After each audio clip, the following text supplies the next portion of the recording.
Pues hoy vamos a hablar con Jacob Leger. Es un explorador, investigador, escritor, cineasta, fotógrafo, juez de concursos de discos. Realmente es una persona excepcional. Ha descrito más de 7.000 especies o redescubierto 7.000 especies de peces. Únicamente ha visitado 218 países y ha hecho más de 950 expediciones por todo el mundo. La primera cuando tenía 4 años, y realmente vamos a pasar un rato espectacular hablando de sus experiencias, de sus conocimientos y un poquito de cómo ve él el estado del mundo actual y qué podemos hacer para protegerlo de los plásticos y de la basura en general. Nico, buenos días y muchas gracias por acceder a hablar un rato sobre tu vida. Muy buenos días. Casi de lo más difícil que vamos a tener es presentarte. No sabemos si presentarte como explorador, como investigador, como escritor, ya que tienes una editorial Aquapress Leger propia, como ictiólogo, como fotógrafo, como conferenciante, como jurado de concursos de discos. ¿Cómo te gusta que te presenten? ¿Cómo te gusta que te presenten? No, está todo bien. Sí, un poco largo, ¿no? Un poco largo. Sí. Y de todo lo que haces, ¿qué es lo que más te identifica? Posiblemente ictiólogo, ¿no? Sí, ¿verdad? Porque ictiólogo de agua dulce, ¿no? Porque yo hago la recerca de los peces en todo el mundo. Y en los ríos, lagos y arroyos, etcétera, en cascadas, como sabes.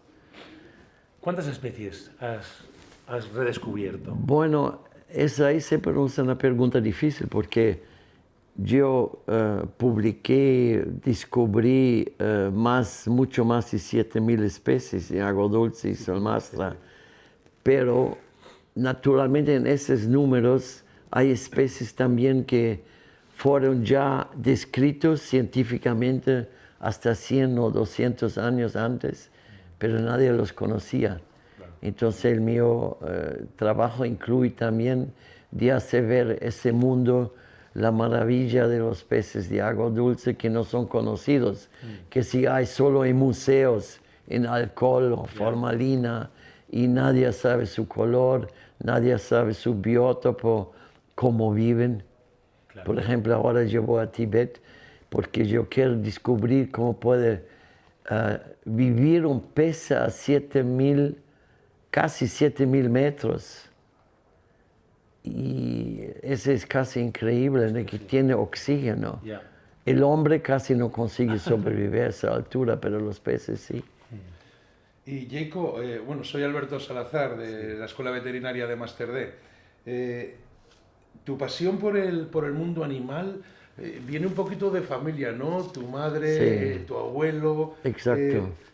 ¿Nunca has sentido la tentación de dirigirte por otros derroteros, por otra profesión? ¿O desde el principio tenías claro esto? No, yo tenía otras cosas en mi vida, naturalmente, y a mí me interesa muchísimo el pasado, la historia, porque yo publiqué en mis revistas una historia del pasado muy diferente a eso que está publicado y eso que lo enseño en la escuela.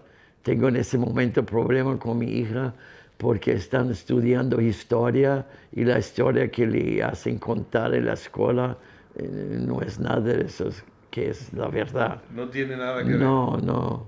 Entonces yo pruebo siempre a explicar a ella que no es así, que es muy diferente, que no fue el Columbus que descubrió América, fue miles y miles de años antes. Bueno, tú te has centrado en el agua dulce. Fíjate que hay peces en agua dulce y en agua salada, y todos tus libros, el último de biotopos, que explicas centenares de biotopos de diferentes ríos, son de agua dulce. Cuéntanos por qué tu amor por el agua dulce, un poquito en detrimento del agua salada, que también has tocado, pero menos.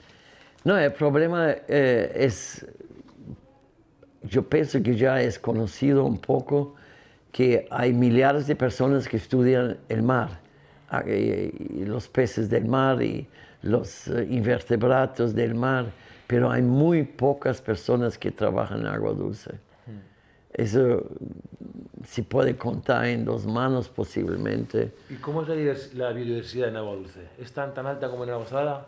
Bueno, esa es una cosa por eso que me interesa más que agua salada, es que hay hoy día reconocido el número de especies que hay en agua dulce, es casi lo mismo que en mar, solo que el mar cobre más de 70% del planeta y ahí hay como 15 o 16 mil especies conocidos o clasificados. En cuanto a la agua dulce representa 0.001% de las aguas de ese planeta. Y en ese poquísimo agua que hay casi la misma cantidad reconocida de especies claro, de invertebrados. Hoy en día tenemos un problema, creo que con todo el cambio climático, toda la contaminación, lo que estamos provocando el ser humano. ¿Crees que habría que hacer algún tipo de legislación específica para intentar acortar o paliar esta acción del hombre que está siendo tan contraproducente contra la vida, contra los animales, contra los peces? ¿Habría que hacer alguna legislación? ¿Habría que ir más allá de lo que estamos yendo? Primero de todo, el mundo tenía que decidir, todas las políticas, todas las religiones, de reducir la población, porque hay demasiadas personas en ese planeta. Y si no reducen las poblaciones, no paran de multiplicarse eso astronómicamente, porque nadie quiere ver la verdad. En los últimos 50 años la población aumentó 5 o 6 veces, eso nadie lo dice, y hay mucho más que 7 billones. Si no se para de reproducir esa cantidad increíble, como especialmente en continentes como África y Asia, como Latinoamérica, que hoy día cada familia tiene 8, 10, 15 hijos, ese es demasiado. Ese es el número 1. Y esto aumenta un poquito más todavía el problema de que Claro. esta población se genera unas necesidades porque está viendo además el mundo desarrollado, quiere imitar en cierta manera, y esto en la campaña que nosotros estamos haciendo ahora junto con el Acuario contra los plásticos, está generando que haya mucho más consumismo, mucho más promoción del consumismo, y por lo tanto, entonces podríamos, aparte de reducir esa población, que yo creo que en el primer mundo, por llamarlo de alguna forma, sí que está un poco más controlada, ¿qué podría hacer ese primer mundo para que el tercer mundo no siguiera esos derroteros tan consumistas que tan perniciosos son? Hacen esos que se llama G7, G8 o G20 reuniones anualmente, pero de eso nadie habla. Nadie habla de eso. Ahora hay la grande campaña. Yo estoy muy feliz del trabajo que hace aquí el Acuario de Zaragoza por la polución, por el plástico, etc. Pero naturalmente eso tiene que hacer mundialmente. Y primero de todo tiene que ser hecho en escuelas. Las escuelas de ese planeta están mal hechas, casi todas. Los niños no están siendo educados en escuelas y muy, muy raramente de los padres y madres que debían controlar la polución de todo. Eso tiene que ser, y yo estoy feliz que aquí en el Acuario ya tiene un poco iniciativa de hacer algo contra eso. Pero eso tiene que ser en todo lugar. Y no lo hacen, no lo hacen. Heiko, tú cuando empezaste, el otro día me comentabas, cuando empezaste hace solamente 65 años o 70 con tus expediciones, por más de 220 países o 218, 200, tú me has dicho que lo que tuviste con tu madre y con tus hermanos cuando tenías 7 8 años y lo que volviste a ver a los 30 años, a nivel de destrucción y de basura, tú me has dicho que hay sitios que no ha pisado el hombre, que ya hay basura casi. Cuéntanos un poco esa experiencia tuya. Bueno, yo tenía la gran ventaja que cuando yo era pequeño, con 4, 7, 8 años, yo vi ese mundo intacto. Ya. prácticamente no había destrucción, no había esa explosión de población, no había esa basura en todo lugar. Había todavía en Amazonia 100% de los árboles, ahora ya no hay ni 40%, se puede imaginar. En 50 años destruyeron la mayor parte de Amazonia. Y Amazonia, toda la región de Amazonia es más grande que toda Europa. Puedes imaginar que Europa en 50 años está destruido, 70%. Me decías incluso no. que muchos plásticos has visto tú, mucha basura me decías, por todos los Y ese es el problema, porque la población aumentó de una forma increíble y esa población no sabe qué hacer con la basura, especialmente el plástico. Cuando yo viajaba no existía plástico, no existía botellas de plástico. Hoy el último cálculo es que cada segundo hacen 1 billón de botellas plásticas en ese planeta. ¿A dónde va eso? Precisamente por eso estamos en la campaña y fíjate que no somos tan buenos escritores como lo eres tú, pero vamos, estamos intentando influenciar un poquito en lo que antes has comentado del tema de que falta formación y falta educación, a través de un pequeño cuento, concienciar a los más pequeños, que también va a ser una gota, pero es una gota que puede influir luego en más gotas. Y esto generará una cadena, es decir, sabemos que la solución no está hoy, pero podemos empezar a dar la solución para un futuro si empezamos a concienciar. Entonces, antes has hablado de que el acuario sí que está metido en estas cosas, pero habría que tomarse más en serio quizá una política mucho más formativa, que no sea tanto las matemáticas en los centros educativos, sobre todo con los más pequeños. con estos. Bueno, yo estoy 100% de acuerdo y muy feliz que ustedes hacen eso acá ahora y naturalmente, como usted dice correctamente, eso tenía que ser, es una gocha. Si prácticamente todos los acuarios públicos, me hablaron que hay unos 40 solo en España, tenían que hacer eso. Si todas las escuelas, eso es todavía más importante, porque mismo que Javier aquí invita a muchas escuelas a ver todo eso, eso ya es una ventaja muy grande y me gusta mucho a ver, pero eso tiene que ser en todo lugar, tiene que ser no solo aquí, en todas las escuelas, en toda España, tiene que ser mundial. El problema es que hasta hoy día yo no veo políticos en cualquier país que están haciendo algo contra eso. Si yo veo un poco en Singapur, lo veo en Japón, lo veo en Suiza, pero muy pocos otros países lo hacen algo. ¿Cuál crees tú, Heiko, que tendría que ser la principal misión de los zoológicos y acuarios del mundo, de los cuales tú eres asesor y eres colaborador con tu libro de biotopos de muchos de ellos? ¿Cuál crees que debería ser la principal misión? La principal misión, como yo ya dije al inicio, primero en esos acuarios públicos, en zoológicos, en todos esos lugares, dicen también y publican también no solo la cosa de la basura, que es eminente y muy, muy, muy importante, pero también que la población, porque yo viajo, ahora mismo estuve en Argentina, en zoológico, cada familia tiene 4 o 5 niños. La población, eso no están controlando por nada. Y naturalmente, una de las faltas es la religión. No quieren aceptar eso, no quieren hablar de eso, ¿no?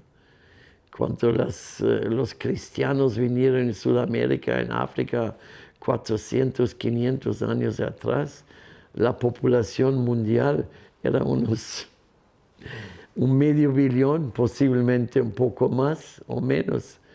Ahora está 50 veces más. Pero la religión no dice nada contra eso, nada, nunca. Y muy menos los políticos, porque no quieren interferir. Y cuesta mucho dinero todo este tipo de políticas, que no les va a dar, pero bueno, eso son ya opiniones Un poco más un poco claro. más personales y no vamos a entrar en ese... Una cosilla, al principio Javier ha dicho que estás metido en 1000 proyectos, en 1000 ideas, has hablado de tus próximos viajes, a dónde quieres ir, pero ¿cuáles son, nómbranos un poquito cuáles son esos proyectos más inminentes e importantes que tienes a la vista? Tú como personal, tú, Jacob, sí. Bueno, primero de todo, mi más grande cosa que quiero hacer todavía es como yo he hecho en el pasado, como yo he hecho publicado en mis libros y más de 1000 artículos que escribí y una revista anual que hago, ¿no? Pasar la información para los niños, para la juventud de hoy día. Mi mujer también está haciendo un trabajo tremendo que se llama Biotope Aquarium Project. Si va al internet, mete esas 3 palabras, inmediatamente sale en primer lugar, porque ella quiere educar los jóvenes de ese mundo con el celular, con todas apps, posibilidades para que puedan entrar y ver el mundo maravilloso acuático de Agua Dulce. Entonces, mi misión, como yo veo, es primero hacer más exploraciones en lugares muy, muy lejos, a donde nadie tiene hecho, ninguna National Geographic, Discovery Channel, nada de esas emisoras o medias lo hacen, de hacer ver o que vive la belleza de ese mundo. Aquí en mis libros puede ver peces con colores increíbles que no hay en ninguna otra publicación, no hay ningún libro. Increíbles. Y hago público eso, hago ver, hago más y más conferencias, seminarios en universidades, en escuelas, en acuarios públicos y naturalmente por muchos clubes, ¿no? De acuariología. Al menos que esos continúan, porque muchas especies de agua dulce hoy día no existen más, son extintos. Hay solo en acuariología. Aquí en acuario, mismo aquí, en el acuario de Zaragoza, hay peces que en naturaleza no hay más. Yo he hecho ver en mi conferencia domingo esas peces maravillosos que descubrí en Nueva Guinea.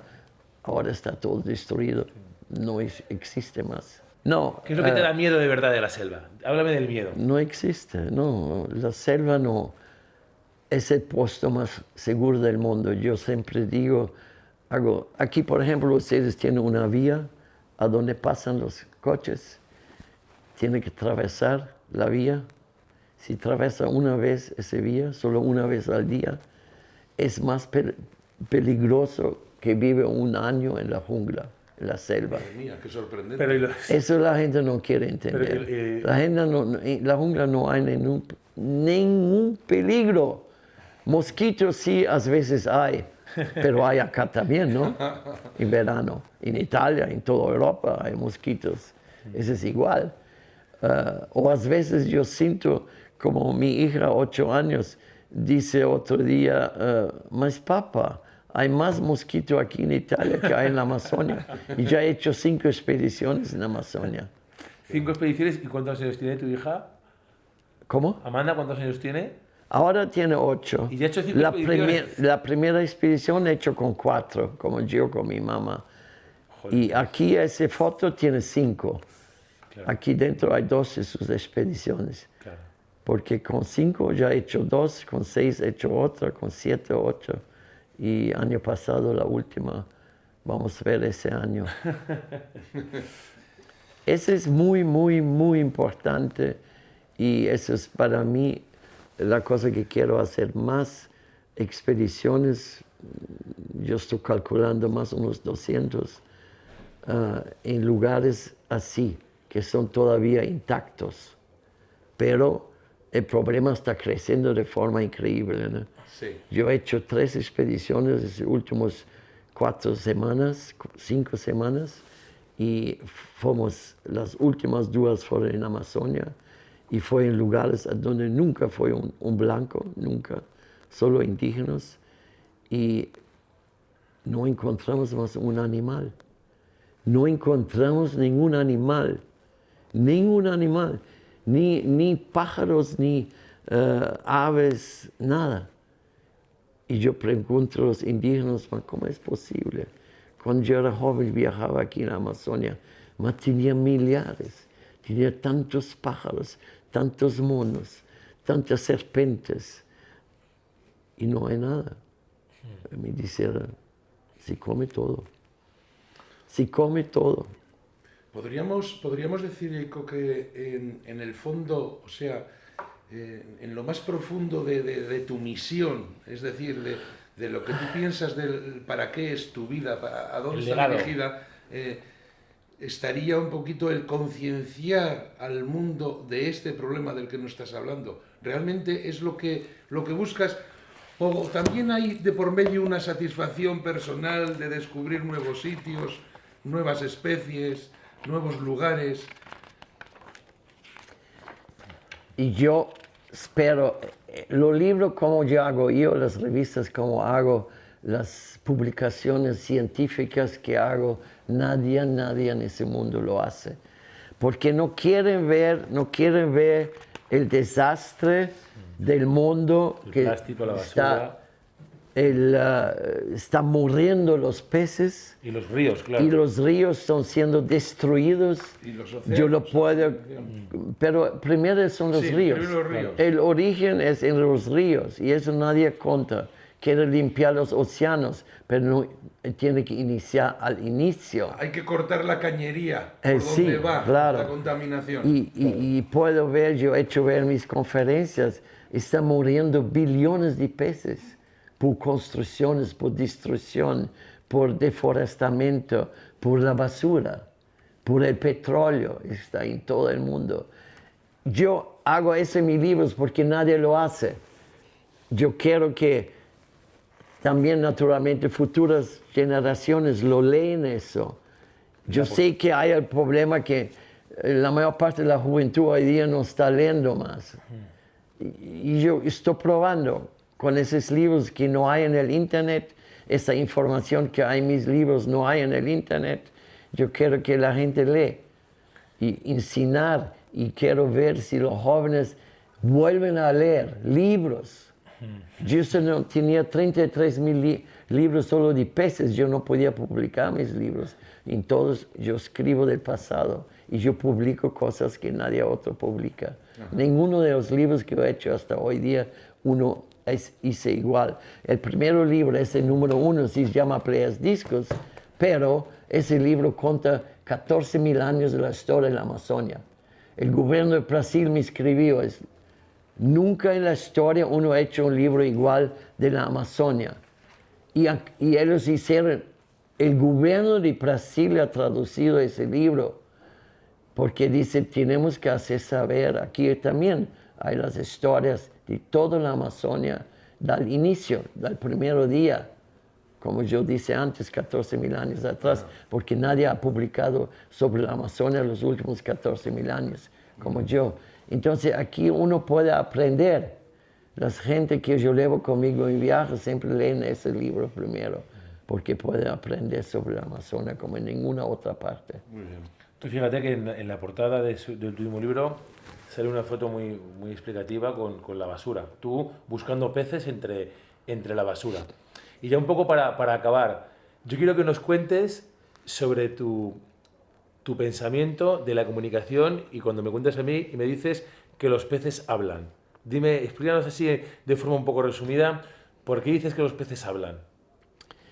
Bueno, para mí, naturalmente, como yo ya dije un poco antes, no es que yo quiera solo descubrir los últimos peces que no son descubiertos o peces nuevos o peces que no se conocen porque existen solo en formalina o en alcohol. No, yo quiero y estoy estudiando prácticamente toda mi vida la biología. No sabemos de ese planeta ahora ya cómo anda en la luna, pero no sabemos la naturaleza de ese planeta, no sabíamos la biología, se conoce muy poco de las plantas, las medicinas, todo eso que tiene la foresta, que tiene la naturaleza. No sabemos mucho de eso, o muy poco, o casi nada. Yo hablo de peces en muchas conferencias, la comunicación, cómo hablan los peces, porque yo pienso más del 90% de personas del planeta no saben que peces hablan. Cada pez habla, y no es que cada familia o cada género o cada especie hable un idioma, no, es cada pez habla como nosotros, cada uno habla diferente. Pero nadie sabe eso, ¿no? Y eso yo hago ver la increíble evolución de peces de agua dulce. No hay nada igual en el mar, es solo en agua dulce. ¿Cómo consiguieron? Hace 530 millones de años que hay peces en ese planeta. El primero vertebrato de ese planeta era un pez. Ajá. No era nada otro, era un pez. Y de ahí se nació todo. La vida nace en el agua. Dulce, además. Agua dulce. Agua dulce y en el pez, porque por eso yo ayudé a un acuario público en Alemania que fue el primero, yo pienso hasta hoy el único, que hace ver la evolución. Ajá. Cómo nació el primer pez, cómo el primer pez salió de la agua, cómo el primer pez fue a volar, cómo el primer pez fue en cavernas a sobrevivir, cómo el primer pez consiguió hacer grupos, formar grupos y sobrevivir así. Todo eso en mar no existe, solo en agua dulce. Y por eso agua dulce para mí es la cosa más importante que debe ser estudiado y no lo hacen. Entonces es mi trabajo de publicar todo eso, que nadie otro lo publica. Nadie. No sé, yo tenía que hacer casi una última pregunta, no sé si era un poquitín, a ver ¿cuál sería tu consejo, sobre todo a los jóvenes, que puedan tener inquietud por este tipo de vida, este tipo de pasión que tienes, pero por otro lado se encuentran un poquito acomodados, quizá tienen ese miedo del que antes hablaba que no existe en la selva, pero que ese miedo a dejar la comodidad? ¿Qué le aconsejarías a los jóvenes? Primero de todos los jóvenes deben salir afuera, en la naturaleza. Mismo aquí en España o en cualquier lugar, no deben estar siempre en casa o siempre mirando televisión o celular. Deben salir a la naturaleza, porque ahí van a aprender más, y más que en la escuela, y más que en la televisión o más que en el celular, afuera. Y segundo, los jóvenes debían entender que no existe miedo. Tiene que entender que cualquier animal, y yo he hecho esa experiencia ya cuando yo era joven. Yo andaba en África, andaba en Sudamérica, yo he hecho la prueba con tigres, elefantes, con leones, con rinocerontes, con jaguar, con serpientes. Yo tenía muchos animales. Todos los animales que yo tenía en mi vida eran salvajes.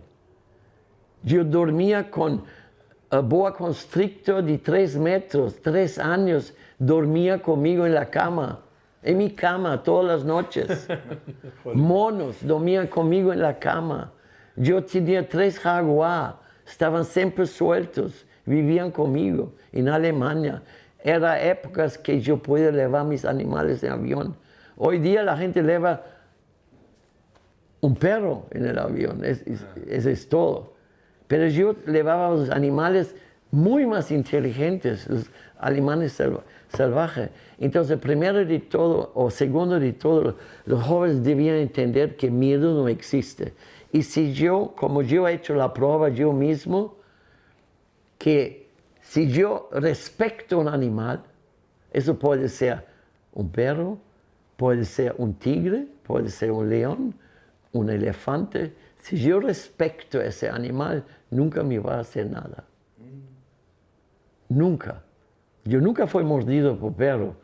Eso no existe, porque yo respeto a ellos. Yo hago entender ese animal que yo no lo hago mal, que yo lo respeto, entonces ese animal me respeta. No me hace nunca mal. Un león no me va nunca a atacar. Un jaguar nunca me ataca. Un serpiente nunca me ataca. No existe.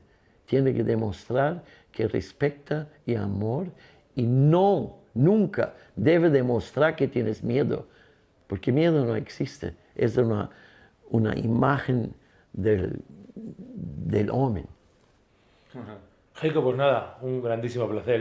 Me quedan otras 200 preguntas, pero ya estamos fuera de tiempo. Okay. Así que, Heiko, muchísimas gracias. Gracias y a hasta cuando ustedes. quieras. Okay. Gracias. Un placer y Igualmente. encantado. Gracias. Gracias. Un placer.